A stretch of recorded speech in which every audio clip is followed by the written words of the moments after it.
Between sommeliers, we always say that the first quality is to be sober. We taste and we drink a lot, and we have to be careful, to be honest and to be passionate, and to have a very good knowledge of the wines.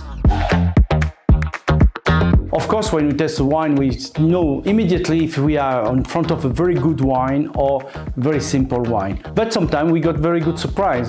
Something simple can be great and something great can be deceiving. Usually it's white wine, of course, but it depends how the fish is cooked. If the fish is grilled, steamed or boiled, for example, white wine, something with very good acidity, fresh and dry. Red wine, of course, but it depends how cooked is the beef. If it's grilled with blood inside, you should have a very full-bodied red with quite tannins, a lot of tannins.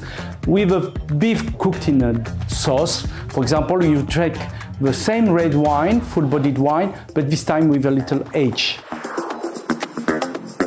One day I had a phone call from a customer, a lady, and she asked me, Jean-Michel, I drank a fantastic white wine last night. What was it? She didn't have a label, she didn't have anything, because she was thinking only one white wine can be at this level. I said, I don't know. I wish I could have a dinner with you last night, so I would have known.